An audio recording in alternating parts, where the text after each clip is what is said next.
ונחלה רוח ונחלה רוח ונחלה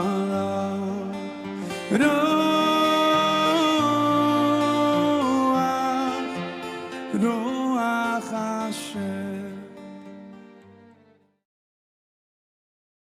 Amém, pessoal, bom dia, paz e graça a todos. Queria agradecer o pessoal que ajudou aí no coquetel, né? Galera, graças a Deus, né? Hoje eu posso pegar e ir embora, resolver minhas coisas. Antigamente não, era diferente, mas o pessoal é muito bom, né? Vamos lá. Primeiro livro de Samuel, capítulo 16. Primeiro livro de Samuel, capítulo 16. Vamos orar. Senhor, nós queremos te agradecer por essa manhã, na tua presença. Obrigado por esse dia.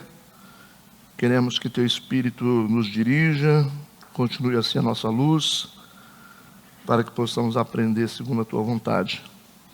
Nós queremos colocar tudo nas tuas mãos, e nós fazemos isso em nome de Jesus. Amém e amém. Amém, pessoal. Primeiro livro de Samuel, capítulo 16, vamos ler alguns versículos. Então disse o Senhor a Samuel: até quando terás dó de Saul, havendo eu rejeitado, para que não reine sobre Israel?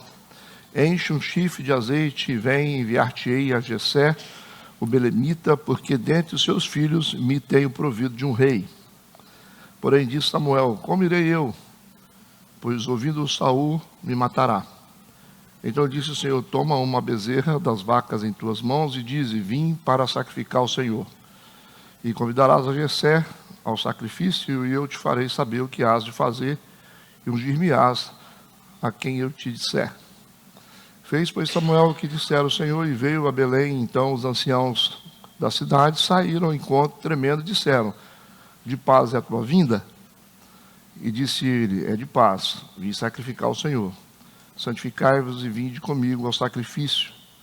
E santificou ele a Jessé e a seus filhos, e os convidou ao sacrifício. Sucedeu que, entrando eles, viu a Eliabe e disse: certamente está perante o Senhor o seu ungido. Porém o Senhor disse a Samuel: não atentes para a sua aparência, nem para a grandeza da sua estatura, porque o tenho rejeitado. Porque o Senhor não vê como vê o homem, pois o homem vê o que está diante dos olhos, porém o Senhor olha para o coração. Amém. Tá bom. Até aí, né? Nós estamos dentro do contexto em que Deus rejeitou Saul como rei. Tá? É necessário que vocês se localizem, né? Deus rejeitou Saul como rei, e agora ele está em busca de um novo rei, certo? Nós estamos exatamente nessa fase. Ele está em busca de um novo rei. Então vamos começar pelo versículo 1. Versículo 1. Então disse o Senhor a Samuel: até quando terás dó de Saul, havendo eu rejeitado, para que não reine sobre Israel? Enche um chifre de azeite e vem, enviar-te-ei a Jessé, o belemita, porque dentre os seus filhos me tenho provido de um rei. Nós estamos vendo aqui que o profeta Samuel, ele está enlutado, né? Está de luto aqui por causa do rei Saul. Okay? Continua enlutado. É o profeta Samuel.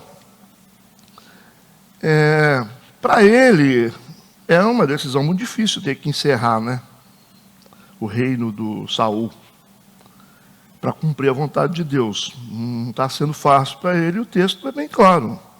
Porque Deus vai fazer a pergunta para ele: até quando você vai ter dó de Saul? Você está agarrado nisso? Está preso nisso, né?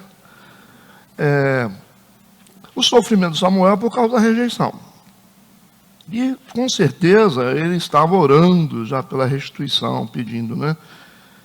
Ele achava que orando, clamando a Deus, desejando, ele iria conseguir reverter a situação de Saul, mas não vai, né? Mas por que Deus faz essa pergunta para ele? Até quando você terá dó de Saul? Na verdade, não é porque... A pergunta de Deus não é porque ele está sofrendo, porque sofrer é normal. Sofrer é normal. Mas o problema é que ele está sofrendo além do tempo. Certo? É como se você perdesse uma pessoa, ou acontecesse alguma coisa ruim, e você estivesse triste. Né? Isso é normal. Deus entende isso. Deus não está dizendo para ele aqui, não fique triste por causa do Saul. Deus está dizendo isso não. Deus está dizendo até quando. Então esse até quando aqui, dá para entender que existe um tempo que ele pode ficar triste e enlutado por causa do Saul, mas esse tempo tem que passar. Entendido? Gente, como que é interessante esse capítulo, porque ele ensina muito sobre Deus.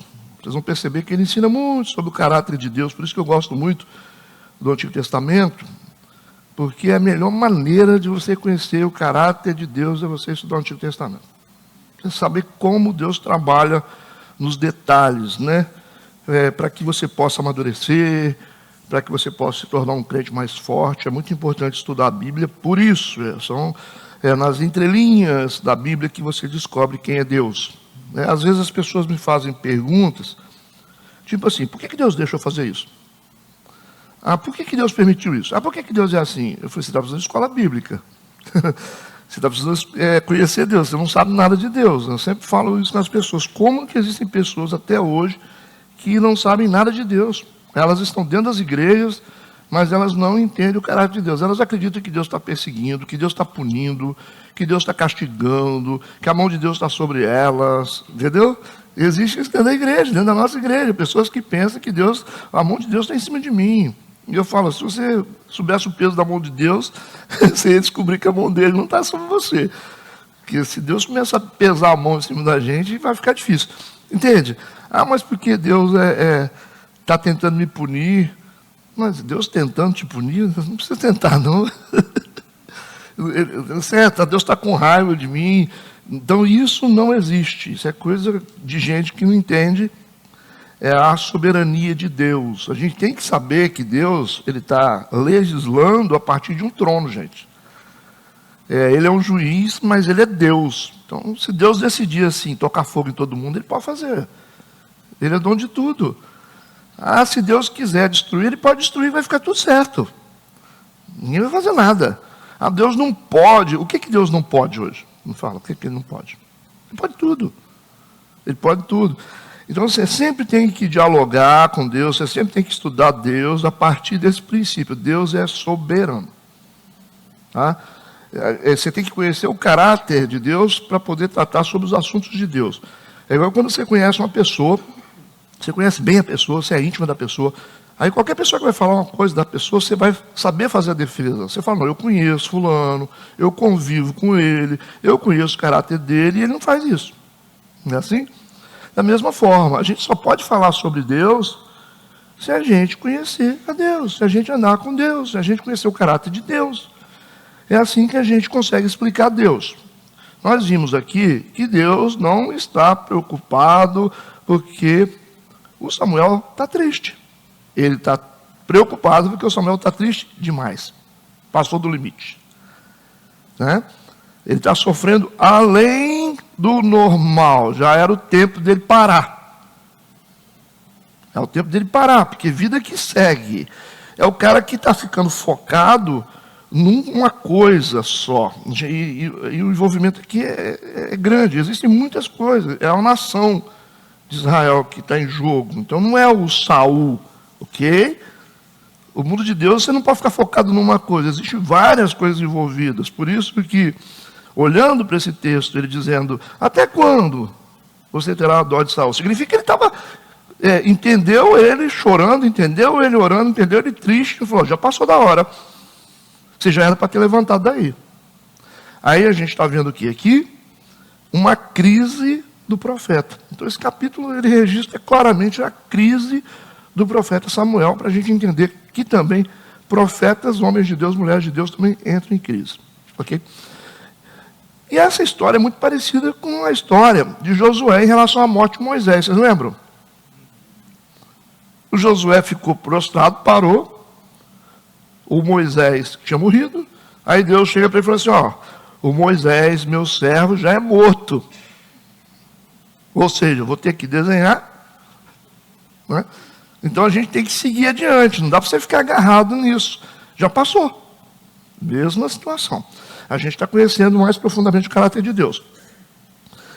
Seguindo, a gente volta um pouco na história. Eu quero abrir esse parênteses aqui para vocês, para a gente entender melhor esse capítulo a partir do versículo 1 também. Voltemos um pouco na história, quando Eli e os seus filhos estavam desobedecendo ao Senhor. Vocês lembram disso?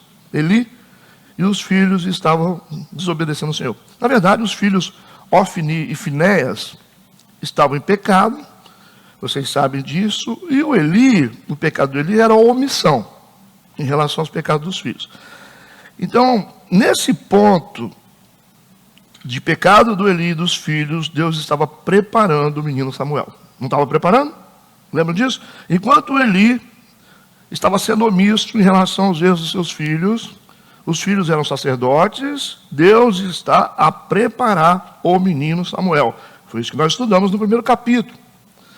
E eu quero ler 1 Samuel, capítulo 4, versículo 15. 1 Samuel, capítulo 4, versículo 15, o que diz, ó, e era Eli da idade de 98 anos.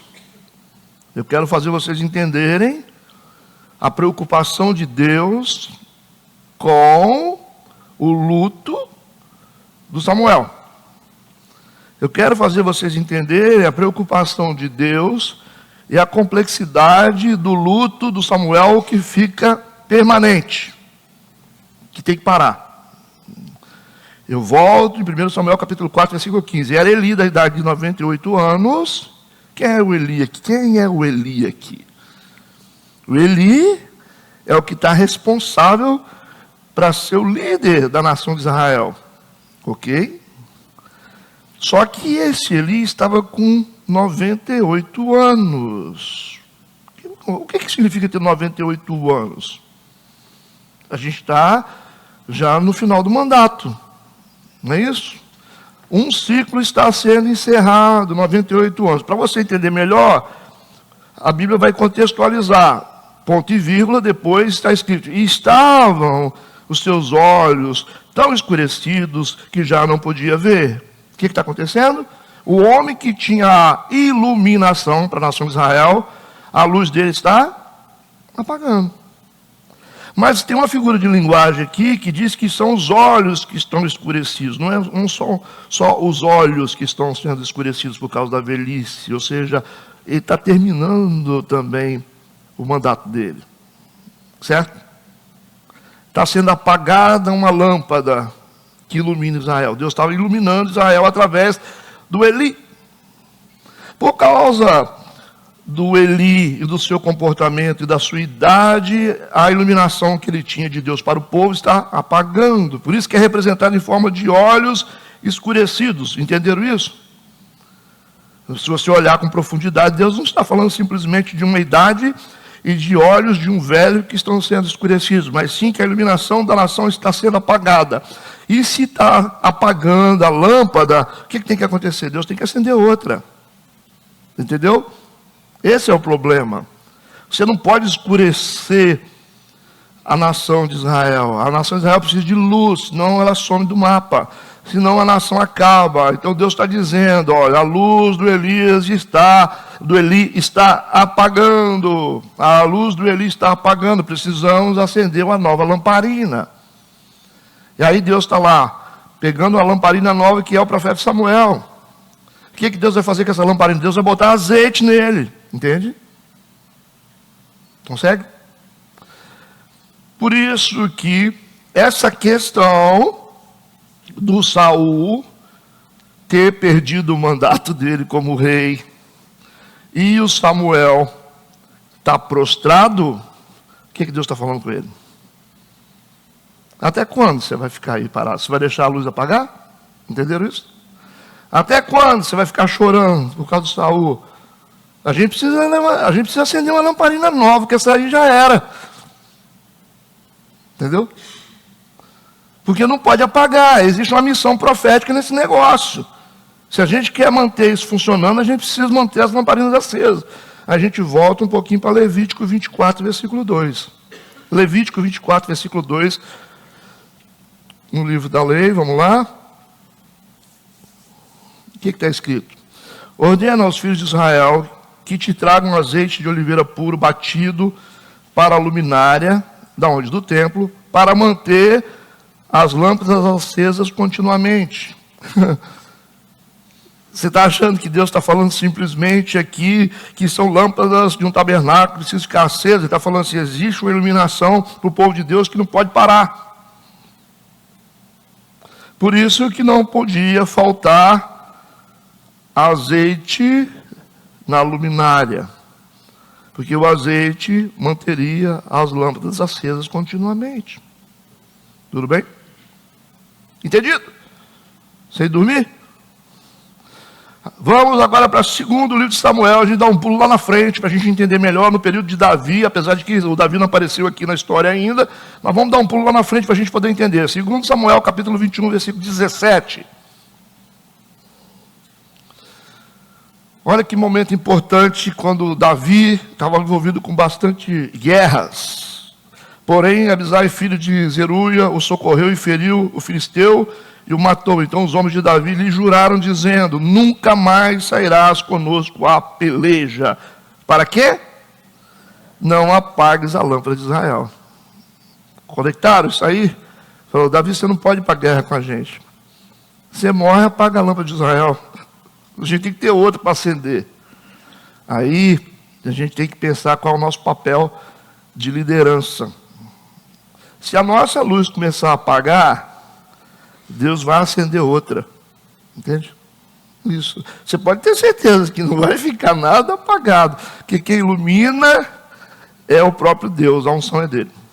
Sem o azeite de Deus não tem luz. Por isso que, enquanto alguns líderes estão com suas lâmpadas apagando, vocês estão pensando que Deus vai deixar o povo solitário? Deus já está acendendo outro. Isso. Tudo bem? Então tem uma preocupação aqui com Davi. Então nós voltamos agora para a nossa história. Estamos no versículo 1 do capítulo 16 de 1 Samuel. Eu volto a ler o versículo 1. Posso? Então disse o Senhor a Samuel: até quando você terá dó de Saul? Entendeu agora? Abriu melhor? Você está pensando o quê? Até quando? Você vai ficar aí prostrado? Você não está entendendo o mistério do negócio, não? Fica parado aí. Vamos acender outra lâmpada? Ele falou: havendo eu o rejeitado para que não reine sobre Israel. Aí o que Deus fala com ele? Enche um chifre de azeite. Para que serve o azeite? Para alimentar outra lamparina. A gente precisa acender outra lamparina. Então enche o chifre de azeite, que a gente vai usar outra lamparina agora. E vem enviar-te-ei a Jessé, o belemita, para que dentre seus filhos me tenha provido de um rei. E olha que é interessante que Deus já percebeu a debilidade emocional do Samuel. Percebeu? Ele percebeu.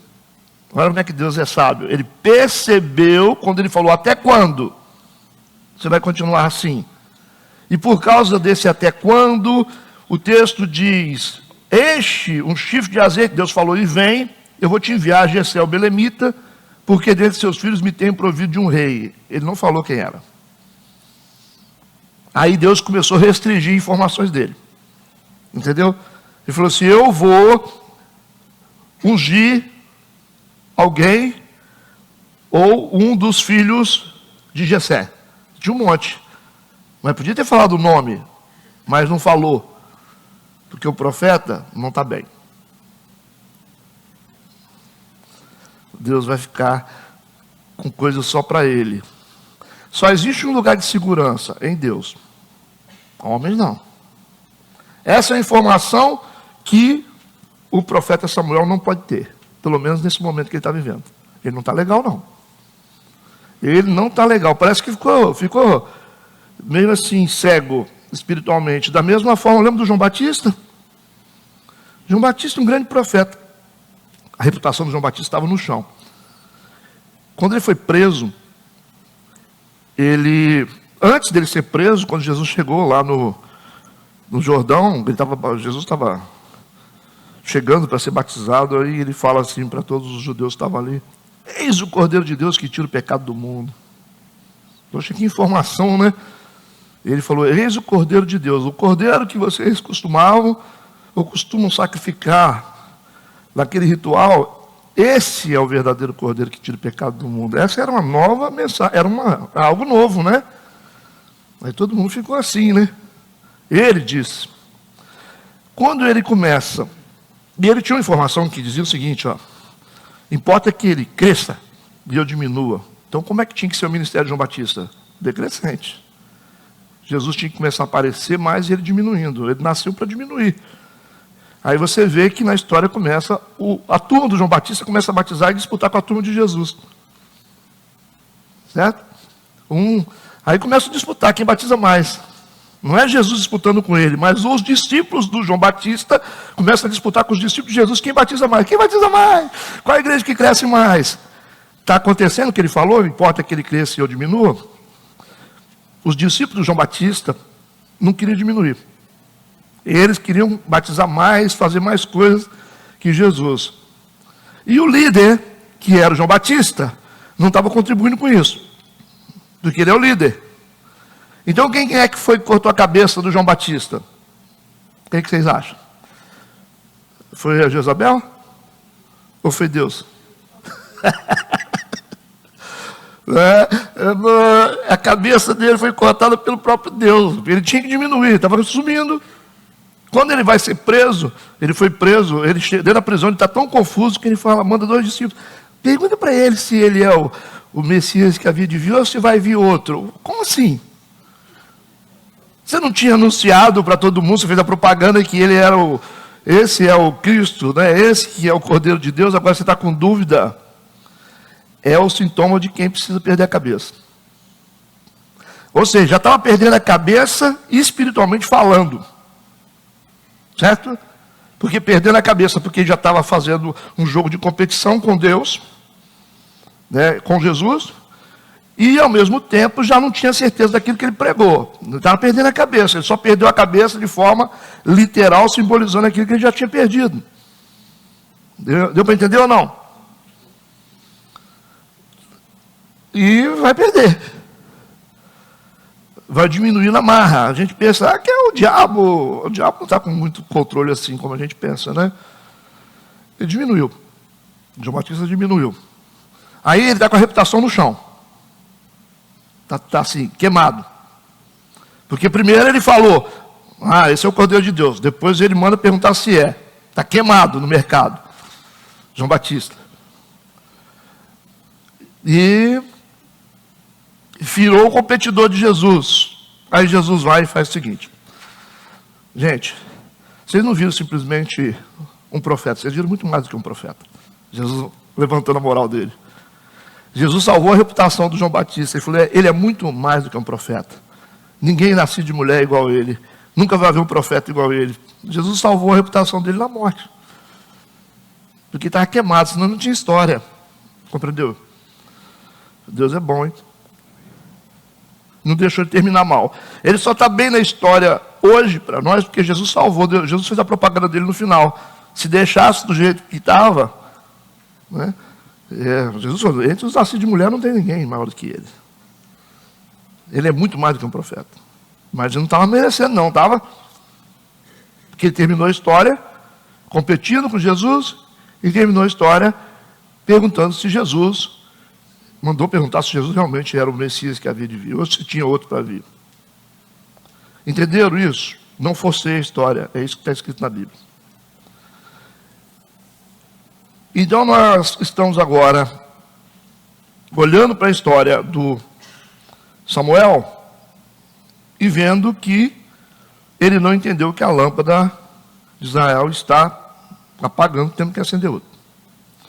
No mesmo versículo, que Deus está fazendo a pergunta é uma pergunta admoestativa, não é uma pergunta exortativa. Exortar é levantar, admoestar é chamar na capa. Então a pergunta de Deus é admoestativa, mas ao mesmo tempo Deus dá para ele uma missão, que está parado. Que Deus perguntou: até quando você vai ficar com dó de Saul? Enche o chifre de azeite, para tirar ele da letargia. Deus falou: vamos trabalhar, vai fazer alguma coisa. Enche o chifre de azeite e vem que eu vou te enviar a Jessé o belemita, porque dentre seus filhos me tenho provido de um rei. Me tenho provido. Deus já está construindo isso. Essa seria a única maneira de remover ele do ócio que mantinha ele em estado emocional adoecido. A missão e o serviço é uma cura profética. Pode anotar. A missão e o serviço é uma cura profética. Tá? Você está assim meio confuso, vai trabalhar na obra de Deus que isso passa. Passa rapidamente. Você vai deixar de ser enjoado, fofoqueiro, perseguidor. Você vai arranjar um trem para fazer, rapidinho você vai mudar. E quando você está dentro da obra, você vai entender que obra exige cuidado, fé, oração, é diferente. Agora, quem não está, fica enchendo a paciência, né? Eu não estou dizendo que todos fazem isso, mas o ócio é um lugar perigoso. O ócio é um lugar perigoso. Para tudo, né? Para pecado. Todo tipo de pecado acontece no ócio. Eu lembro do Davi, era para ter ido para a guerra, ficou em casa. Estava no ócio, e aí ele caiu. Então tem que ocupar a cabeça da gente com alguma coisa. Versículo 2. Depois que Deus disse para ele, né, através de uma palavra muito incisiva, Deus disse: até quando você vai ficar com dó? Enche o chifre de azeite, que eu já me provi de um rei. Porém, disse Samuel: como irei eu? Pois ouvindo-o, Saul me matará. Olha a preocupação dele. Ele está igual a Elias, cara. Viu? Ele está preocupado se o Saul vai matá-lo ou não por causa disso.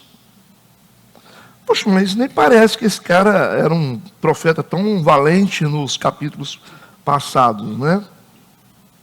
Parece que não, né? Então disse o Senhor, com base nisso que ele disse.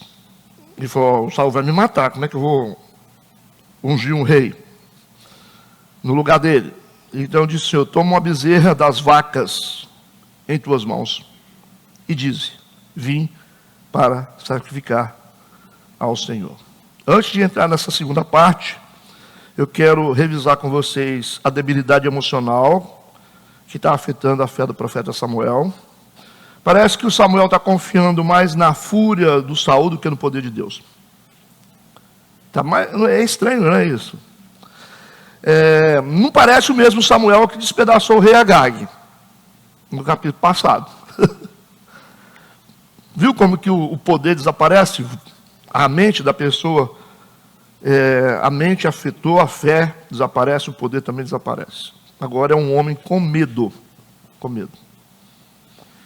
Um homem que chegou, admoestou Saul no meio de todo mundo e matou o rei Agag no meio de todo mundo e saiu. Agora está com medo, falando: mas vai que ele me mata. Não é o mesmo Samuel. Agora, a parte B do versículo 2, surge uma questão que nós precisamos analisar.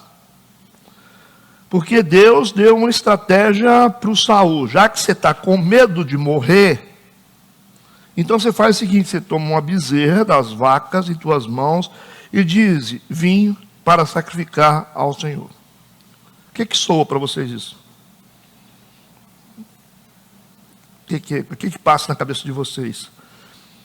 Que Deus está insinuando para ele, dizendo para ele mentir? É isso? Pode ler o texto. Já que você está com medo, você tem que ir lá para ungir um filho do Jessé como rei. Mas você está com medo de morrer, então você faz o seguinte: você passa a mão numa bezerra e fala para eles que você foi lá sacrificar no Senhor, oferecer um sacrifício. A sugestão de Deus é mentir? O que vocês acham? Dá essa impressão? Dá essa impressão. Isso é objeto de estudo, gente. E esse é o objeto de estudo debatido demais da conta.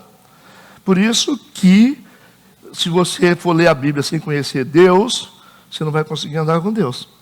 Por isso que eu falei antes, se você não conhecer Deus, você vai falar assim, aí ó, Deus está mentindo, está mandando o cara mentir, então pode mentir. É isso? É isso que está acontecendo? Será que Deus está sugerindo isso? Samuel, vai lá e conta mentirinha, ué. Conta mentira, vai lá e fala com eles que você não foi lá ungir, não. Fala que você veio sacrificar. Se a gente sair daqui com isso, vai dar problema. Então vamos analisar essa situação a partir de uma realidade bíblica. Hebreus 6, versículo 18. Primeira parte. Para que por duas coisas imutáveis, nas quais é impossível que Deus minta. É impossível que Deus minta. Está escrito isso no Novo Testamento? É impossível que Deus minta, porque se Deus mentir, ele vai negar a si mesmo, vai negar a palavra dele e automaticamente Deus teria que morrer. Ele não pode negar a si mesmo. Eu falei com vocês, o sistema poderia matar Deus. Essa seria a lógica, né? Mas a gente sabe que Deus não morre. Mas dentro da lógica, sim. Se ele contrariar a própria palavra dele, ele teria que desaparecer. Porque a palavra diz que é impossível que Deus minta. Ok. Vamos para Números 23, versículo 19. Números 23, versículo 19. Deus não é homem para que minta. 2 textos. E você pode achar mais um monte, porque esse é um princípio espiritual. Nós temos 2 testemunhas dizendo que Deus não mente. Então Deus não mente. 2 testemunhas. Por quê? Porque mentira é coisa de homem. Por isso que está escrito lá, ó, porque Deus não é homem, porque mentira é coisa de homem. Deus não consegue mentir. E também ele não é filho do homem para que se arrependa. Então Deus não tem pensamentos, sentimentos e emoções humanas como a gente pensa assim. Não é igual a gente. Então, com base nessas 2 testemunhas, essas 2 realidades, o que a gente vai fazer com esse texto então? Aí vocês vão ter que ser advogado de Deus. Eu acredito que Deus está sugerindo, dando para ele uma estratégia. Ele vai executar em algum momento. É como se você fosse um advogado e Deus estivesse no banco dos réus e você vai ter que fazer a defesa dele baseada no que você entende. Esse é o trabalho do advogado. O trabalho do advogado é esse, tem que fazer a defesa. Não é só defender Deus agora. O diabo está lá assim, ó. Aí, tá vendo? Peguei. Hã? Como é que você defende Deus, Napoleão, agora? Está difícil? Nem os estudiosos acharam fácil. Durante anos, séculos e séculos, esse texto desafiou vários estudiosos. Então não é fácil você falar assim, não, vou defender Deus. Não. Teve muitos que tentaram, e gente muito maior que nós. Uma coisa para a gente analisar é o seguinte. Número 1. Era costume Samuel ir à tribo de Israel e sacrificar animais junto a eles para encorajá-los à adoração. Toda vez que Samuel chegava, era costume, é como se o pastor viesse e fizesse um culto. Não dá para o pastor vir na igreja sem fazer uma oração, sem abençoar. Então era costume. Certo? Por mais que ele tivesse que tratar de outros assuntos. Ele chegava lá, vamos fazer reunião aqui com vocês, que a gente vai construir lá ou não, tal. O pastor distrital. Aí ele falou, a gente vai orar, colocar diante de Deus. Então é como se você tivesse aquele momento específico de oração, consagração. Então levar um animal para sacrificar, para resolver qualquer questão. Difícil ou fácil, o sacrifício era o culto que o profeta fazia, então era costume ele levar um animal para isso. Então pega essa informação para vocês fazerem a defesa de Deus. Tá? Aí você começa a pensar, já tem um recurso. Né? Ele pode simplesmente chegar lá e dizer assim, eu não precisa falar o que veio fazer realmente, né? De repente eu vim para poder saber informações sobre a Mariazinha, que está aprontando na igreja. Mas vocês me veem chegando com, sei lá, com várias coisas que propõem um culto, certo? De repente, o material da Santa Ceia, entende? O pastor chegou com pão e vinho lá, vai ter Santa Ceia hoje, mas eu posso tratar também do assunto da Mariazinha que está aprontando. Entende? Então, esse é o primeiro ponto. Segundo, essa pode ser uma instrução de Deus para disfarçar o propósito. Segundo elemento para vocês fazerem a defesa de Deus. Pode ser a instrução de Deus para disfarçar o propósito principal. Terceiro, Deus deu um motivo para ele, para que ele omitisse o outro motivo. É igual aquela história. Eu fui não sei tal lugar, mas parei lá na padaria do Renato. Aí a Jaque me perguntou, pastor, você foi lá na rua? Fui. Mas por que o senhor não falou que o senhor foi na padaria do Renato? Você não perguntou. Eu só omiti. Eu só não falei. Você não perguntou. Né? O Eto fala assim, eu fui em tal lugar e não sei o quê. Mas você não falou que você foi lá na casa do Joãozinho. Mas não achei que era necessário. Entende? Então, você está procurando um caminho no meio disso para proteger uma verdade. Consegue raciocinar? Para proteger uma verdade absoluta, você pode criar caminhos que não efetiva a mentira, mas que você... Né? Você não falou que você encontrou com fulana, não, né? Com a sua ex. Você estava na rua lá, que você parou, cumprimentou ela. Você não perguntou? O que eu ia falar? É igual eu fui atender um cara que estava com o casamento dele destruído. Aí ele fui na casa dele, né, em outra cidade, ele falou assim, pastor, eu cometi um erro muito grande. Eu me senti balançado pela minha secretária. Ele era empresário. Só que ele contou para a mulher. Aí estavam os dois na mesa assim. Aí ele falou assim, me senti balançado pela minha secretária que estava se insinuando para mim. E eu contei para minha mulher. Eu falei, você é um burro, eu falei com ele. Ela ficou assim, toda assim, né? Mas por que burro, pastor? Porque ele é burro, eu falei. Você vai contar? Que idiotice é essa? Qual o significado para uma mulher disso? Seu marido falar para você que se sentiu balançado com a secretária. Você construiu o que com isso? Dor. Você está achando que você construiu fidelidade? Você acha que a sua mulher vai falar assim, nossa, meu marido é maravilhoso, contou a verdade para mim. Arrisca. Arranca esse pino dessa granada aí e tenta. É ser muito idiota achar que uma mulher, a secretária está trabalhando lá junto, que uma mulher vai aceitar isso só se ela for uma santa. Dá mais mulher. E vice-versa. Quantas cantadas vocês, mulheres, já tomaram na rua, se for chegar em casa para contar com o marido de vocês? Ele vai sair atirando em todo mundo. Cada cantada que vocês já levaram, se vocês forem falar para os maridos de vocês, isso é certo? Isso é loucura. Loucura. O que vocês sentiram, eu fiquei balançado. Cara, tem coisas que você não tem que falar, você tem que resolver. Aí o cara que dá uma cantada, você dá uma bolsada na cara dele e fica tudo certo. Aí você vai falar, porque fulano me cantou. Aí o marido fica naquela obrigação de fazer alguma coisa, às vezes ele é medroso, você arranjou um problema. Fica arranjando problema para o marido, isso é loucura. Nem tudo tem que falar. Quem disse para você que tem que falar tudo? Você tem que desvendar seu coração para uma pessoa. Tem coisas que é melhor evitar, para não ter confusão. Aí vai lá, bobão, fica contando tudo. Vai lá, bobona, conta tudo, você vai ver o que vai virar seu casamento. Vai ter ferida emocional. E não conserta. Não conserta. Eles não estavam bem por causa disso. Ela não aceitou esse fato do coração dele ter sido inclinado para a secretária. Ela não aceitou. Eles são feridos até hoje por causa disso, porque simplesmente ele podia ter resolvido o problema, mandado ela embora da empresa e resolvido o problema, mas ele quis ser justinho demais. O problema da igreja é isso, a gente quer ser certinho demais. Certinho demais é Deus. Justinho demais é Deus, isso aí é. Então, o que a gente está tentando entender aqui é que todo mundo que tenta ser santo demais vai cair num engodo aí.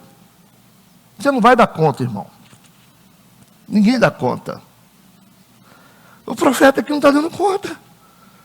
Olha o que esse cara está fazendo aqui. João Batista não deu conta que é melhor do que nós, foi melhor do que nós. Você quer dar conta? Não, porque eu sou certinho. Você não vai. Você não vai ser. Você vai ver. Você não vai ser. Você vai querer ser 100% correto. Não dá. Tem um ponto ali que a gente tem que entender a nossa natureza, entender que nós somos humanos. Por isso que Jesus morreu pela gente. Que tem coisas que a gente não vai dar conta. O que a gente não conseguir pagar, ele quita a conta. É por isso que ele morreu. Se fosse todo mundo perfeitinho, não precisava de Jesus, não é. É isso que nos define como seres humanos. É a debilidade. A debilidade. Tá? A limitação. Olha para o apóstolo Paulo. Limitação humana. Nós somos limitados, nós não somos deuses. Então entra por esse caminho aí que você vai ver onde você vai parar. Muitos homens de Deus e mulheres de Deus entraram por esse caminho de que eu sou imbatível. Aí, ninguém precisa orar por você, né? Porque você é imbatível, você é certinho. Não, porque eu denunciei, o traficante estava lá, eu fui lá e falei com a polícia. Tem coisas que é melhor você ficar, daqui a pouco vai adiantar o quê? Você não consegue sair na rua, seus filhos não podem estudar, que o traficante vai te matar. Muda de lá, cara. Você tem que usar a sua cabeça. Não, porque eu sou o cara super correto, eu não aceito. Vai, continua. Esse texto está nos ensinando, eu vou dar uns maiores aqui, vocês vão ver. Vamos lá. Vamos ver se você vai conseguir dar conta. Quinto seria... Nós estamos no quarto. Deus levou em conta os medos de Samuel. Os medos de Samuel. Porque Deus poderia muito bem falar assim, não, você pode ir lá que eu vou te proteger. Mas Deus está mostrando para ele assim, você não vai dar conta. Você não vai ter fé suficiente para chegar e falar, eu vim aqui para ordenar um novo rei. Deus podia proteger. Como você não vai dar conta, que você já está, né? Você já está numa situação aqui que você está com medo antes de ir, então eu vou te ajudar dentro da sua realidade. Deu para entender isso? Deus providenciou uma cobertura simples para ele, para desviar a potencial inveja de Saul. É uma maneira de desviar a inveja de Saul, dizendo a Samuel para realizar um sacrifício como seria de acordo com seus deveres normais. Era o dever normal dele sacrificar. Ele foca no sacrifício e deixa o assunto da Mariazinha lá de lado um pouco. É uma estratégia dentro do mundo humano, não o mundo de Deus, que Deus mesmo não consegue fazer isso. Entende? Ou seria, apareça lá com um animal a ser sacrificado. E não fale nada além disso. Não fale nada além disso. Agora vamos ver o que Salomão fala sobre isso. Eclesiastes, capítulo 7, versículo 16. Para vocês não acharem que eu sou um terrível pecador. Eclesiastes, capítulo 7, versículo 16. Porque o Salomão fala de coisas humanas, né? Sabedoria humana. Sabedoria de Deus na aplicação humana. Eclesiastes 7,16, não sejas demasiadamente justo. Está escrito na Bíblia isso? Ou eu escrevi? Eu que escrevi? Confere na de vocês aí. Ver se está a mesma coisa, talvez fui eu que escrevi isso aí. Não sejas exageradamente, demasiadamente justo, nem demasiadamente sábio, porque te destruirias a ti mesmo. É por isso. Tenta ser sábio, tenta ser perfeito, tenta ser assim, Deus. Você vai se destruir. Dá para você guardar esse texto aí? Deus não está dizendo, você vai mentir, mas tem situações que você vai ter que omitir algumas verdades. Omitir algumas verdades. Vai ter que ser sábio. Às vezes você tem que fazer vista grossa, lá no seu trabalho. Você trabalha na empresa, você fala assim, eu não posso sair daqui agora. Eu preciso trabalhar, pelo menos até o ano que vem. Mas você está vendo coisas que o seu patrão está fazendo que não condiz com a sua realidade. Você vai fazer o quê? Você é o encapetado aqui. E, como assim? Eu tenho a minha conduta, É o dono da empresa, ele que se vira. Se ele quer sonegar para lá, ou fazer o que ele quiser, que ele quer contar lorota para cliente, é problema dele. Agora, eu não vou dar uma de Deus aqui agora. Está entendendo ou não? A gente pode sair desse episódio, a gente vai ficar agarrado aqui para vocês depois saírem no corredor falando mal do pastor. A gente sai daqui com isso resolvido ou não? Porque é gente com excesso de justiça, excesso de santidade. Não, que eu não aceito. Fui lá e denunciei o PCC. Denunciei. Não vai sobrar ninguém. É o que acontece, a falta de sabedoria, é o que a gente fala nas questões políticas do nosso país. Para você ser um gestor político, você tem que ter sabedoria. O que é política? Negociar com quem você não gosta. Isso é política. Negociar com quem você não gosta. Qual foi a falha do governo passado? Não sabia fazer política. Você tem que ser apaixonado pelo cara, mas você sabe que o cara que vai dar uma canetada naquilo que você precisa lá, você vai ter que respeitar o cara. É só isso. Você vai se meter? É igual o prefeito da cidade, eu vou falar, que o prefeito não vale nada. Mas como? Daqui a pouco ele começa a botar fiscal aqui na porta da igreja. Daqui a pouco a gente está fazendo a obra, ele manda fiscal lá parar ela. Como assim, vou arranjar problema? Você não morre de amor pelo... Não, eu morro de amor por Deus, eu morro de amor. Agora, por ser humano, não. Agora, tem diabo que você não morre de paixão, mas você tem que respeitar as pessoas. Você vai arranjar problema com a polícia? Daqui a pouco a polícia está aqui, falou, tira os carros daqui, está atrapalhando. Eu vou arranjar problema com a polícia. Oi, policial, Pai do Senhor, tudo bom? É isso aí. Isso é política. Negociar com quem você não gosta, às vezes. Você tem que usar a sabedoria para trafegar. As empresas que vocês trabalham não são 100% justas. Mas nem por isso você vai ter que sair de todas elas. Senão você vai trabalhar em lugar nenhum. Você não vai ficar em lugar nenhum. A gente vive num mundo que a gente tem que saber viver. Quem dá uma de herói no mundo, morre. Morre. A prova está aí. Jesus foi um herói que morreu. A única diferença dele dos outros heróis é que ele ressuscitou. Morreu. O sistema matou ele. Porque ele sabia que mexer no sistema, ele ia morrer. Mexa no sistema. Não, vai levantar um herói agora que vai governar. Qual herói? Qual herói que ficou vivo? Quantos discípulos ficaram vivos? Morreram. E a maioria martirizado. Então você vai querer ser um herói. Herói é Cristo, não tem? E o Cristo morreu pelo sistema, e a diferença é que ele ressuscitou. Tem que saber viver, irmão. Tem que saber viver. Tem um vizinho da sua terra lá. Vai que você precisa dele. Aí quando você está viajando, se você briga com o seu vizinho, ele vê o ladrão entrando na sua terra, e fala, pode entrar, pode entrar. Ué, você é bobo assim. É um monte de crente com excesso de justiça, excesso de santidade, que eu sou assim, né? Vai ser assim. Eu prefiro ser considerado como um pobre pecador que precisa da misericórdia de Deus. É bem melhor. Eu acho que é melhor. Se você tem essa síndrome aí de justiça e santidade, você não vai parar em lugar nenhum. Você não vai trabalhar em lugar nenhum. Só basta para você morrer. Porque o mundo é assim. O mundo a gente tem aflição. Por isso, não sejas demasiadamente, tudo tem limite. Excesso de justiça, excesso de santidade, excesso de sabedoria, todo excesso é uma doença. Você vai se destruir. Quantos entenderam o que eu falei?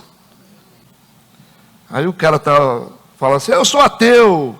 Aí você fala assim, você é ateu, irmão? Te respeito, te respeito.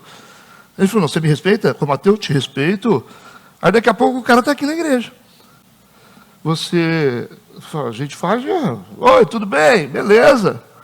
O cara enche o peito, eu sou católico. Enche o peito e fala. Eu falei, tá bom. Você é um bom católico? Eu falo, sou um bom católico. Legal, você é um bom católico. Né? Pastor, é mesmo. Daqui a pouco eles me chamam para pregar. Eu já fui pregar numa reunião de católico uma vez. Eu não vou lá para ouvir, vou lá para pregar.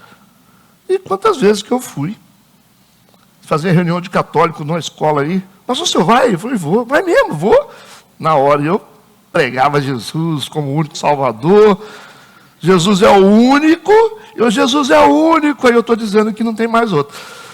Eu preciso falar mal dos santos dele. Só Jesus é o único que você deve se prostrar diante dele. Eles ficavam olhando assim. Sim, quantas oportunidades que eu tive, quantas pessoas que vieram visitar a igreja. Ih, agora vai querer ficar lá na praça com o microfone xingando os outros.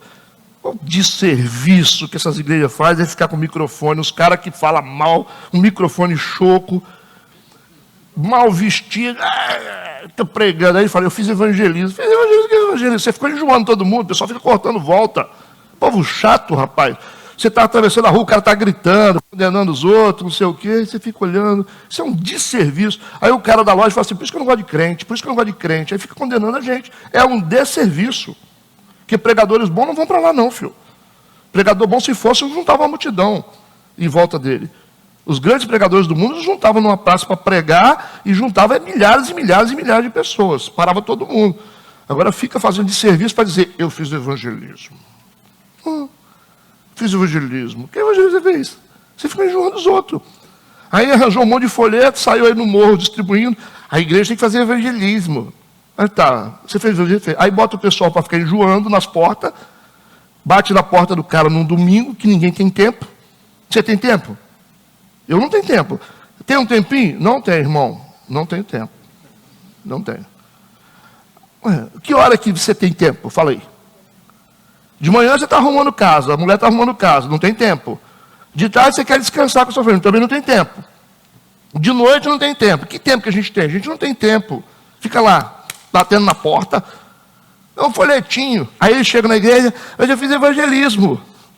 Você fez? Quantos folhetinhos você distribuiu? Eu distribuí 15. 15 enjoação. Rasgaram tudo. Fizeram desserviço. Esse é o problema que a religião não aceita a realidade. Porque fica batendo o peito. Fizemos evangelismo na praça. O que vocês fizeram lá? Nós cantamos. Tá certo. E depois, distribuímos uns 500 folhetos. Bom. E aí, o que vocês ganharam? A gente cumpriu. Gente, isso não é evangelismo. Isso não é evangelismo. O melhor evangelismo que existe é o testemunho. Onde as pessoas vão porque olham o brilho de Deus na sua vida e quer saber de onde você arranjou esse brilho. Evangelismo é você discipular pessoas, se dispor a discipular pessoas. A maioria das pessoas rasgam, jogam fora. O cara para o trânsito lá, todo mundo com pressa, querendo trabalhar, o cara estica uma faixa na frente. Irmão, eu estou atrasado aqui, ó. Jesus, rapaz, pelo amor de Deus, eu tenho mais o que fazer. E você falou, não, que eu estou fazendo uma grande coisa. Você está fazendo de serviço.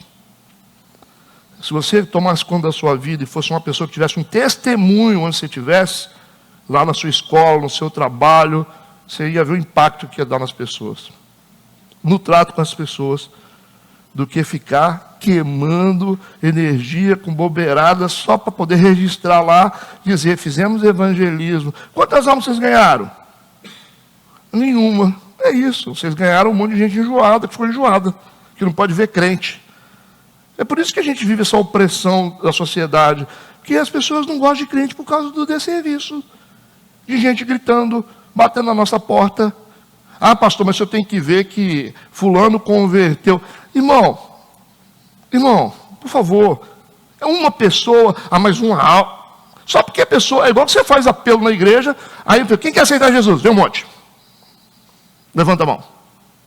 Aí o cara contabiliza e fala assim, rapaz, 20 almas.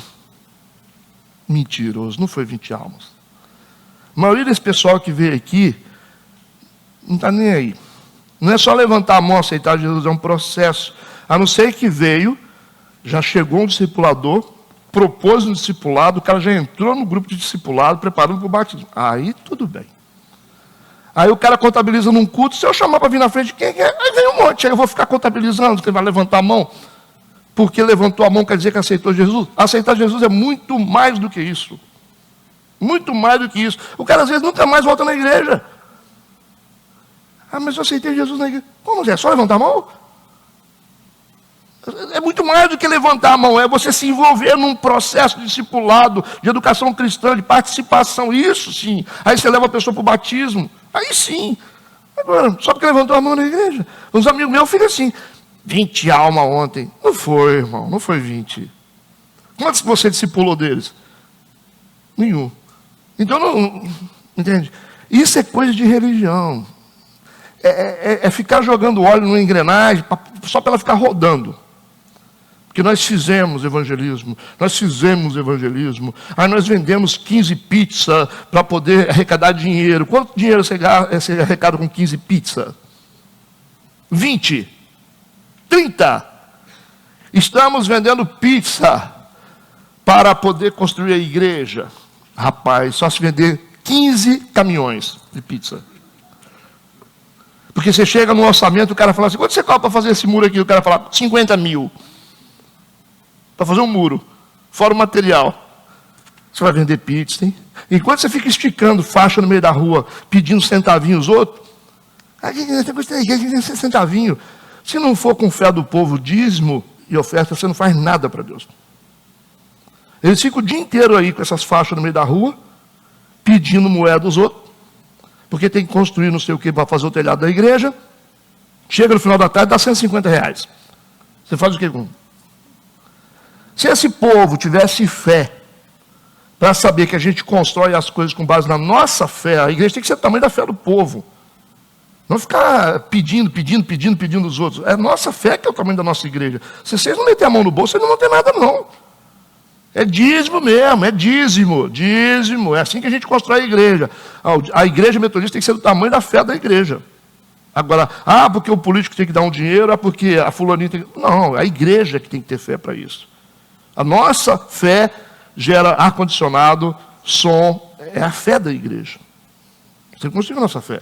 Agora, se eu ficar dependendo de dinheiro de político, dinheiro do senhor não sei de onde, a moedinha que vendeu a pizza, eu vou fazer a igreja, quer ser pastor não? Eu não quero nada. Você não faz, Dudu. Você não faz nada. Você não pinta nem a igreja vendendo pizza. Você pode vender pizza para poder fazer interação com o pessoal da igreja, né? Vender o feijão tropeiro, que coisa linda, né? Isso é legal. Agora, para construir obras, ai.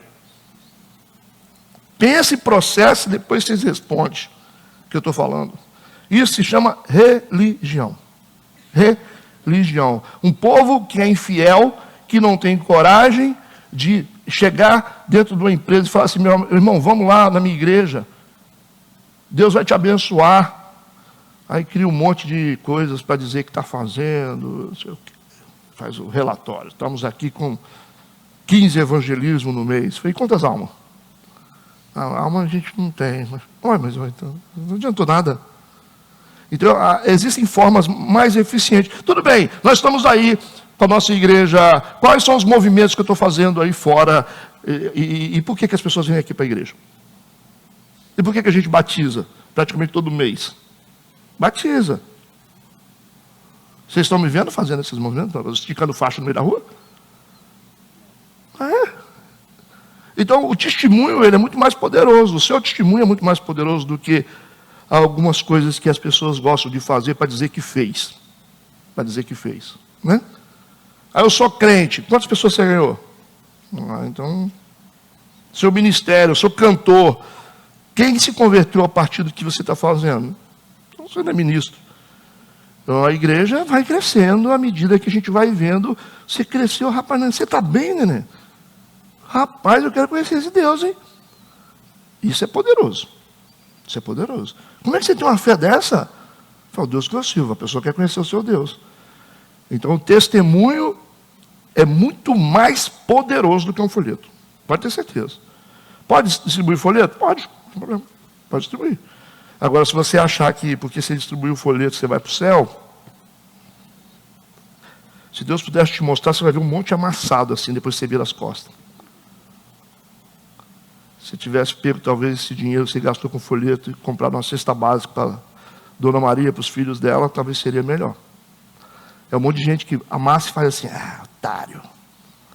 Dando pérola a porcos. Pérola a porcos. É isso que a gente faz. A gente diminui muito o evangelho. E vocês não concordam comigo porque vocês não têm coragem. Porque vocês sabem que é enjoado esses crentes que ficam lá no centro da cidade gritando. Vocês sabem que é. Vocês não têm coragem de falar, eu falo para vocês. Vocês gostam disso? Você gosta? Você gosta? estou entendendo nada. Não estou entendendo nada que está falando. Microfone todo enferrujado, fazendo vergonha. Convidarás a Jessé ao sacrifício, e eu te farei saber o que hás de fazer, e ungir-me-ás a quem eu te disser. Deus não revelou a Samuel quem seria o filho de Jessé, que seria ungido. Interessante isso. Deus está carregando o profeta Samuel passo a passo, não dando para ele tudo. Por que será que Deus não está dando para ele tudo? O que vocês acham? Porque eu acho que Deus não tem que dar tudo, né? Tem que dar em doses homeopáticas para a gente, mesmo ele sendo profeta.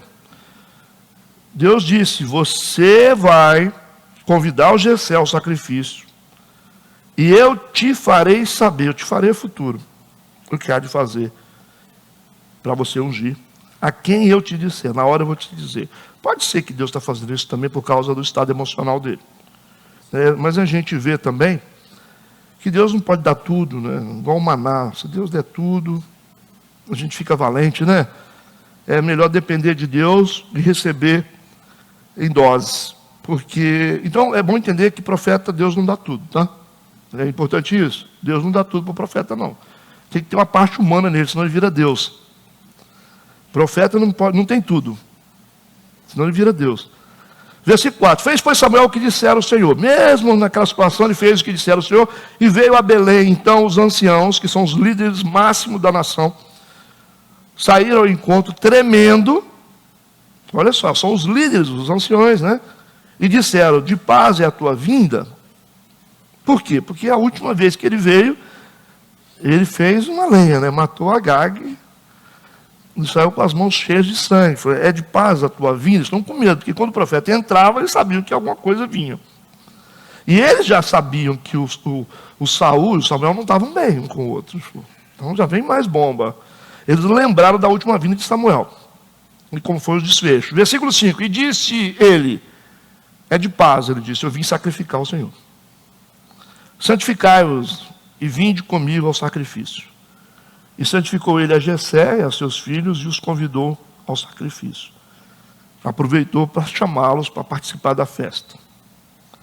No versículo 6, sucedeu que entrando eles, viu a Eliabe e disse. Ele viu, Samuel viu com olhos humanos, certamente está perante o Senhor, seu ungido. Olha só, ele está cometendo o mesmo erro de antes. Olhando para a aparência. Lembra como que o Saul foi escolhido? Ele era bonito, tinha cara. Então, parece que a coisa não mudou. Porque quando ele viu Eliabe, que era forte, né? Cara de herói, né? Aquela coisa assim. Ele disse, certamente está perante o Senhor, o Senhor ungido. Já pensou um profeta falar isso com a gente? Certamente. Será que o certamente dos profetas é realmente aquilo que Deus quer? A gente que acha que profeta é infalível, né? Que bota o dedo na cara da gente e fala, certamente, certamente, certamente. Vocês estão entendendo? O que eu estou tentando fazer é direcionar vocês para Deus e tirar vocês das mãos dos homens. É isso que eu estou tentando fazer.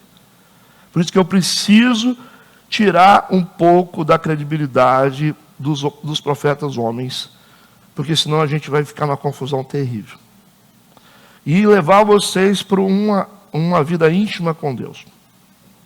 Porque senão vocês vão ficar só naquela dependência de pessoas, vocês vão ficar preguiçosos, vocês não vão orar, vocês não vão estudar a Bíblia, vão ser guiados só por aquilo que as pessoas falam. Vocês precisam conhecer tantas escrituras a ponto de saber quando eu estou errando. Vocês precisam saber. Quando eu estiver errando com a palavra, vocês precisam ser hábeis para falar assim, pastor, isso aí não tem sentido. Porque o que está escrito aqui é diferente. Entende o que eu estou dizendo? Porque senão vocês vão ser ovelhas prontas para o matadouro sempre. A ideia é colocar vocês nas mãos de Deus. E aqui nós temos o profeta, que olha para a aparência de um jovem chamado Eliabe, que é filho de Jessé, e disse, certamente está perante o Senhor, seu ungido. Na tradução original, está escrito assim, e ele disse consigo, ele não falou em voz alta, ele pensou, ele falou, certamente esse é o rei. pensou baseado na aparência do filho de Jessé, cometendo o mesmo erro na escolha do rei Saul. Versículo 7. Porém o Senhor disse a Samuel, ele pensou e Deus falou: não atentes para a sua aparência. Olha que aula que Deus vai dar para o profeta. E esse profeta já está velho, hein? Parece que essa é uma lição que não estava clara ainda para o Samuel. Ele conhecia Deus desde novo. Deus disse: não atentes para a sua aparência.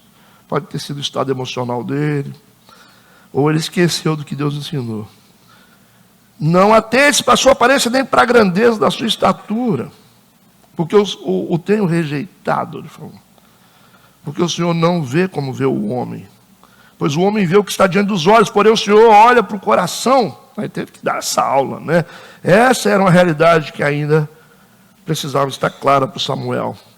Ele disse: você não pode olhar para a aparência, você não pode olhar para a estatura, porque eu não vejo como vocês veem, as minhas escolhas não são como as escolhas de vocês, os meus pensamentos não são como os de vocês. Ele está dizendo, não é ele. Vamos para Lucas 16, versículo 15, olha aí. Lucas 16, versículo 15.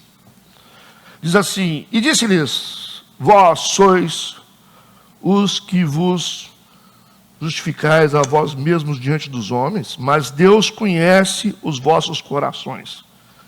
Porque o que entre os homens é elevado, perante Deus é abominação. Olha só que doideira, gente. A gente está diante de um Deus que não vê como a gente vê. Então os nossos valores não são os valores de Deus. Ele falou: o que vocês acham que é importante para vocês não é importante para mim. E olha como que a gente faz coisas na igreja que a gente acha que é importante. Às vezes a gente acha que Deus está a gente está fazendo as coisas assim, acha que, nossa, Deus vai gostar. Não, é diferente os gostos de Deus. Às vezes a gente faz as coisas, mas Deus não está nem aí. Que a visão de Deus é diferente. Ele disse: você tem que entender que eu estou procurando um coração, não estou procurando uma estatura. Eu não estou procurando um homem forte. Um homem forte vai precisar de força? Precisa de Deus, ele tem que ser um vaso. O vaso precisa ser de aço, né? Não precisa ser um homem forte, porque não vai ser na força dele. Por que o povo de Israel não tinha cavalos até então? Porque não era por cavalos e por carroças, era pelo Senhor. Entende? É diferente, não tem como. Aí não precisa de Deus. Se eu tenho todo um arsenal de armas, por que eu preciso de Deus? Versículo 8 a 10. Então chamou Jessé, Abinadab. Com certeza chamou o outro um pouco menos bonito do que o primeiro, e menos forte. E fez passar diante de Samuel, o qual disse: nem a este tem escolhido o Senhor. O Espírito Santo está falando no ouvido dele. Ele não sabe. Assim, o Espírito Santo falava com ele assim, ó, não é isso. Aí o cara via todo pompudo, né? Assim fez passar Jessé a seus 7 filhos diante de Samuel. Porém Samuel disse a Jessé: o Senhor não tem escolhido a estes. Nem o Samuel sabe, nem ninguém sabe. Foram apresentados um a um, de acordo com o perfil de qualidade estética. Um a um. Versículo 11. Disse mais Samuel a Jessé: acabaram-se os moços? Porque Deus deve estar falando no ouvido dele. Tem que ser o filho dele, tem que ser filho dele. Deus, mas acabou, os caras não tem mais. E disse ainda: falta o menor. Esse menor, que ele diz, talvez, pode ser, não porque está desprezando ele, pode ser porque ele é jovem. Né? Pode ser, a gente não pode também colocar na conta do Jessé aqui, que ele desprezava o filho, como os filmes apresentam, né? Porque o filho era... Aquilo foi uma história construída, né? A Bíblia não fala sobre isso. Mas o fato dele não ter visto o filho apto para ser rei é por causa da juventude. Ele era muito novo. Disse mais Samuel a Jessé: acabaram seus moços, e disse: ainda falta o menor que está apacentando as ovelhas. Disse, pois, Samuel a Jessé: manda chamá-lo, porquanto não nos assentaremos até que ele venha aqui. Aí tem que trazer o garoto. Entende? Pode ser que há um preconceito com ele, pode ser que é porque ele é jovem, pode ser muitas coisas, mas a Bíblia não diz. A gente pode conjecturar. O Samuel fez essa pergunta Porque Deus estava instruindo Samuel a prosseguir em buscar pelo outro filho. E o Samuel não sabia que era ele ainda. O tom parece um tom de desdém aqui do pai, mas a gente não sabe por quê. Versículo 12. Então mandou chamá-lo e fê-lo entrar. E era ruivo, formoso, de semblante de boa presença, o Davi. E disse o Senhor: levanta-te, unjo, porque esta é a minha lamparina. Interessante, né? O historiador Flávio Joséfo, que é contemporâneo naquele período de Jesus, ele diz o seguinte, que Davi tinha cerca de 10 anos de idade. 10 anos de idade. O historiador diz. Mas alguns comentaristas modernos têm a opinião de que ele tinha na faixa de 15 anos de idade. Fica aí no meio, tira a média. Era um menino. Se o menino tinha lá 12 anos, não sei. Como é que você vai mandar um menino desse para a guerra? Entendeu agora? Que a gente não pode botar muita coisa na conta do Jessé. Talvez era uma forma de proteger o menino. Versículo 13. Então, o Samuel tomou o chifre do azeite e ungiu no meio de seus irmãos. E desde aquele dia em diante, desde aquele momento em diante, o Espírito do Senhor se apoderou de Davi. Ou seja, o Espírito Santo entrou nele, encheu ele. Então Samuel se levantou, voltou a Ramá. Esse segredo se tornou fora o íntimo da família, ninguém sabia. Não podia saber, né? É interessante que esse selo não colocou Davi diretamente no trono. Interessante isso, né? Não colocou ele diretamente no trono. Porque ele vai passar por vários processos. Ele sobe no trono com 30 anos de idade. Vamos considerar que ele tinha 15. Davi ficou 15 anos com a unção de rei. Já pensou? Sem poder entrar no trono. Aí que tá as coisas, né? Você ficar com 15 anos sabendo que você é rei, que você tem direito, que você tem promessa, e Deus não te colocar no trono. Viu como é que é processual as coisas? Não é imediato as coisas? É muito tempo para o cara desistir. Versículo 14. O versículo 13 diz que o Espírito do Senhor se apoderou de Davi, não falou? E automaticamente no versículo 14, em paralelo a isso, o Espírito do Senhor se retirou de Saul. Foi no mesmo tempo. Enquanto entra no Davi, sai do Saul. A unção de rei só cabia em um. E agora? E desde aquele dia em diante, o Espírito do Senhor se apoderou de Davi. E no versículo 14, o Espírito do Senhor se retirou de Saul. E como se retirou, atormentava um espírito mau da parte do Senhor. Por que da parte do Senhor? O que vocês acham? O que está dizendo aqui? É Deus que manda lá do céu coisas más? Não, está dizendo que Deus é gestor do universo. É isso, ele é gestor do universo. Então, esse espírito mau, ele está vindo com a autorização de Deus sobre o Saul. É assim, se você não tem Deus, você vai ter outra coisa. É claro isso aqui, não dá para ficar vazio, né?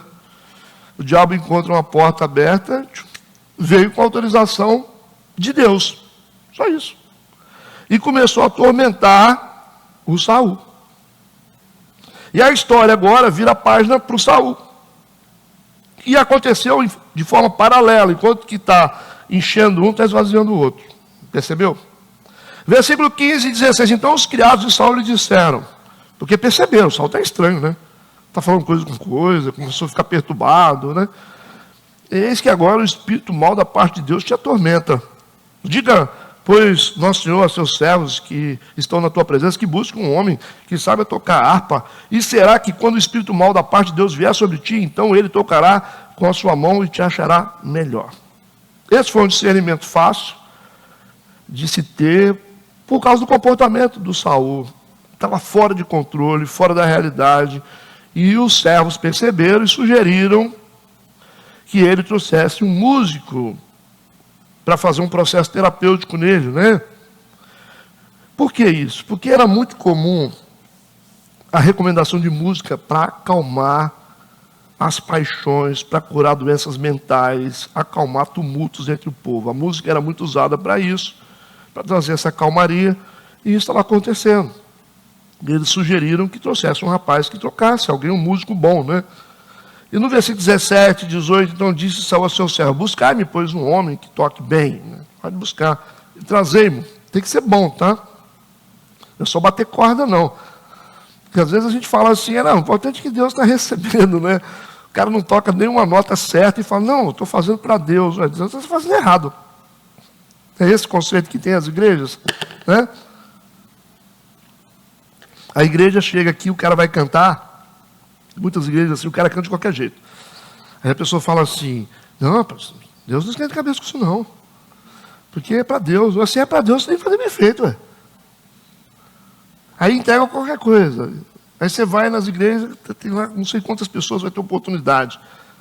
Aí você tem 10 pessoas que vão cantar, 9 canta mal, né? E a última canta mais ou menos. É isso que a gente vê. Aí eles falam assim, gente, você me desculpe aí, eu não sabia bem a letra, mas o importante é que Deus recebe, é para Deus. Você é para Deus? Deus é um Deus de excelência. Ué, você vê que conceito religioso, ridículo de achar que Deus recebe qualquer coisa, por isso que a gente pode ser relaxado. A gente não precisa estudar, a gente não precisa treinar, a gente não precisa ensaiar. Então, é assim. É o consolo do fracasso, quando as pessoas dizem assim, Senhor, recebe o meu louvor. Péssimo, péssimo. Você cantou mal, desafinado, tocou errado, errou a letra, e você acha que Deus tem que receber esse lixo? Não seria melhor você estudar? Você acha que Deus tem pressa de você trazer um louvor para Ele, uma adoração? Né? Olha o sacrifício que Gideão ofereceu para Deus. Ele falou assim, espera aqui que eu vou preparar o seu sacrifício. E Deus esperou, Deus espera você ensaiar. Você não precisa ter pressa não, Deus espera você treinar, você estudar, para você saber o que você vai fazer direitinho para Ele. Está claro isso? Isso também vai contra muita coisa que as pessoas acham que Deus aceita qualquer coisa. Esse é um problema de igreja, né? Para poder o sistema ser alimentado. É legal, né? Aí canta. Eu fui uma vez no culto, a mulher começou a cantar com playback, ela botou no celular o playback. Aí ela cantava. Aí tal, e o playback tocando para lá, e ela tocando para cá, cantando para cá. E eu falei, meu Deus do céu, o céu deve estar numa situação difícil para receber um negócio desse. Gente, isso não passa nem disso aqui. Ó. Isso é sinônimo de preguiça, relaxo, irresponsabilidade, falta de treinamento, falta sei lá, falta de tudo. Falta de tudo. Só falta de respeito. Nem nós que somos gente, a gente não gosta. No padrão da igreja, a igreja fala assim, pelo amor de Deus, você não devia nem estar aí tocando. Vai fazer uma escola, cara. Nós não gostamos e Deus tem que gostar? Olha, é difícil, hein, aguentar isso. E aí não vai para frente. Não vai para frente. Fica aqui trem agarrado, né? Ruim, né? A pessoa tem que estudar um pouquinho a história de Salomão para entender um pouquinho sobre Deus. Por isso que nós vimos aqui que ele falou, tem que ser um bom tocador, irmãos, senão não vai. Eis que tenho visto o filho de Jessé, o belamita, que sabe tocar e é valente e vigoroso. Valente como? Homem de guerra, prudente em palavras, de gentil presença, e o Senhor é com ele. Do que homem de guerra? A indicação do Davi como valente e vigoroso, homem de guerra, vem das histórias dele, de que ele enfrentou ursos e leões. Então lá na região eles conheciam o Davi como aquele rapaz que colocou ursos para correr e leões para correr, né? Porque Deus era com ele. Além de ser um bom tocador de harpa, né? No versículo 19, Saul enviou mensageiros a Jessé dizendo, envia-me Davi teu filho, o que está com as ovelhas. Então no Oriente o mandamento de um rei é imperativo. Jessé, por mais relutante, alarmado que fosse, não teve alternativa a não ser obedecer. Ele está com medo, porque ele sabe que o filho foi ungido rei. Como é que o Saul chama ele para ir para a corte dele? Está acontecendo alguma coisa, mas mesmo assim ele tem que obedecer. Versículo 20. Então tomou Jessé um jumento carregado de pão e um odre de vinho, um cabrito, e enviou a Saul pela mão de Davi, seu filho. Então, a partir da realidade que Davi havia sido ungido rei de Israel, o Jessé vai agir com prudência para que não haja suspeita sobre o assunto da ordenação. Estão entendendo? Então, por isso que ele leva presentes, alimentos, né? Como uma ação política para manter a relação amigável, para que ele não desconfie que o garoto é o rei, que vai suceder ele. No versículo 21, assim Davi veio a Saul, esteve perante ele, e o amou muito, e foi seu pajem de armas.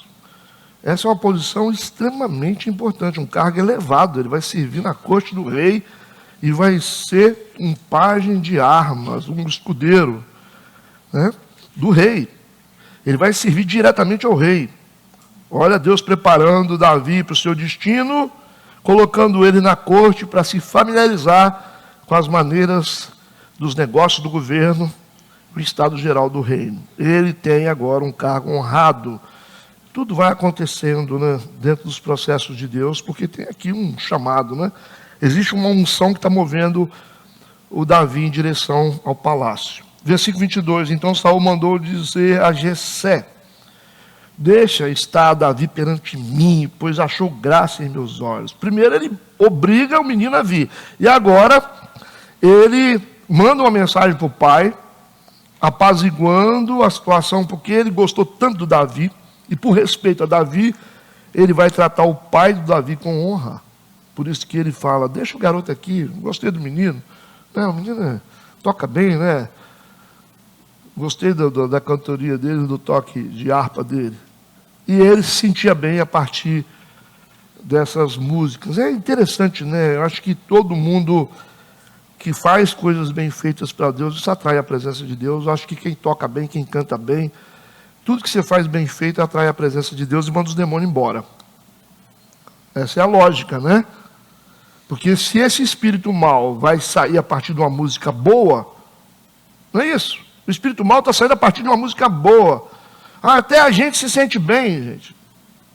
Muda tudo. O culto fica melhor quando você vê coisas boas sendo feitas, né? Gente se dedicando a fazer as coisas certas. Muda toda a atmosfera. Vocês percebem que a música tem um poder tão poderoso, dependendo de quem está cantando, como está cantando, e que música que está cantando, você sente diferença. Você fala: mas que unção, não tem isso. Então a música, ela cria um ambiente de glória. Essa é a realidade. Por isso que é muito legal você ver variações de poder de acordo com as músicas escolhidas, a conexão com o culto, a conexão com aquilo, com o coração das pessoas. Por isso que é importante quem canta orar bastante para escolher músicas. Olha, orar e falar: Deus, o que eu vou fazer hoje? O que o Senhor quer? Porque cria essa conexão nas pessoas. Tem gente que é liberta da adoração. A gente vivenciou muito isso. Gente que era liberto, gente que era curado na hora do louvor, da adoração. Porque a música tem esse poder. A música é coisa de Deus mesmo, né? E no versículo 23, a gente termina aqui, né? Sucedia que quando o espírito mau da parte de Deus vinha sobre Saul, Davi tomava a harpa e a tocava com a sua mão. Então Saul sentia o alívio e se achava melhor, e o espírito mau se retirava dele. É importante a gente explicar que esse espírito mau da parte de Deus significa o quê? É uma ação maligna, mas autorizada por Deus por permissão. Porque Deus, Ele é o Senhor de todas as coisas e nada acontece sem a autorização dEle. Até o diabo tem que obedecer. É mais uma prova de que Deus controla o universo natural e espiritual. Amanhã a gente está nessa fase de construção do Davi no palácio, gente. É isso, a gente termina agora o capítulo, encerra, vocês fiquem à vontade para comentar alguma coisa. Sei que muitos assuntos aí foram meio estranhos, né? Porque estranhos no sentido de ser choque cultural. Algumas pessoas, elas são criadas dentro de uma visão de funcionalidade que não funciona, funcionalidade do que não funciona, né? E onde Jesus ensinou uma coisa muito importante. Ele falou o seguinte, e eu procuro me basear nisso. Ele falou: a árvore se conhece pelo fruto. Isso, é fruto. O Davi foi uma árvore que frutificou. Certo? O Saul não frutificou, apesar de ser uma árvore bem bonita, né? O Saul era um dos homens mais bonitos, não tinha ninguém mais bonito que ele. E da mesma forma, é tudo que a gente faz na igreja. Ok? tudo que a gente faz na igreja. O que é bom? Aquilo que frutifica. Isso é bom. Enquanto você faz coisas na igreja que não frutificam, você só está só alimentando o sistema religioso. Isso vocês precisam entender, senão vocês não vão avançar. A gente só está alimentando o sistema religioso antigo, que veio dos nossos pais, porque eu aprendi assim, eu cresci assim. No mundo de Deus isso não serve para nada. Seus valores e crenças que não têm resultado. Ah, pastor, eu acho que é importante isso. Cara, você acha que é importante, mas para o reino de Deus não serve, porque não frutifica, não dá fruto, não muda pessoas, não muda almas, não muda... Às vezes você tem um cara que é bonzinho, que fica assim, é aquele carismático, né? Padre que é bom, que é carismático, né? Padre carismático. Aí você vê o padre carismático, assim, ou o pastor carismático. O que adianta um pastor carismático que não frutifica? É o especialista solitário, né? Especialista solitário, carismático que fica lá no canto e não consegue ganhar ninguém para Jesus, não muda a vida de ninguém, ninguém cresce a partir do que ele fala. Então não adianta. É isso que a igreja precisa entender. Então, a cultura religiosa mantém a gente estagnado. A gente fala assim, Deus aceita tudo, a gente vai fazer aqui, não importa o que eu estou fazendo com o meu coração. E aí você vai dando tudo. Você vai dando qualquer coisa, né? Aí fica aí todo mundo feliz, mas Deus mesmo não está satisfeito. Tá? Essa é a realidade. Vamos seguir, vamos frutificar. Você pode ser qualquer estilo que você quiser, pode pintar seu cabelo de vermelho, mas se você for o ganhador de almas e der fruto, você pode continuar com seu cabelo vermelho, não tem problema. Tá? Se você for o cara feio, ridículo, mas se você for o homem de Deus que ganha almas, ajuda as pessoas, você pode continuar sendo feio e ridículo, não tem problema. Não tem problema. Certo? Você pode pregar bem também, mas se você não é um cara que dá fruto também, não adianta você pregar bem. Prega bem. Prega bem, pastor, cara. Tá, mas aí, a igreja dele tem meia pessoa, porque nem a mulher dele está lá, tá lá, mas está com a cabeça em outro lugar. É meio. Não adianta o quê? Se vocês gostam dessas coisas, eu não gosto. E eu vou pregar contra isso o resto da vida. A gente tem que frutificar. E respeitar as árvores, mesmo que as árvores são meio estranhas, assim, não são muito jeitosas, mas está dando fruto. O cara fala, mas o cara tem o cabelo comprido. Eu falo, não estou nem aí que tem cabelo comprido. O cara ora, intercede, abençoa todo mundo, deixa o cabelo dele comprido. Está ótimo. Amém? Oremos. Pai Santo, querido, no nome de Jesus, obrigado por mais uma manhã na tua presença. Nos leva para casa abençoados e guardados pelo teu poder. Amém e amém.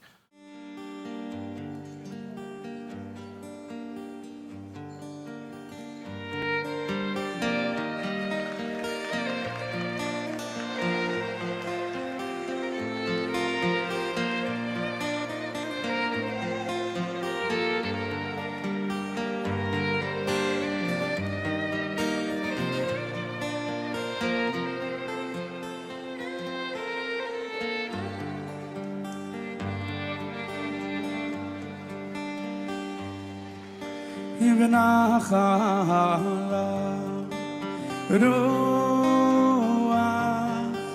ונחה רוח ונחה רוח רוח השם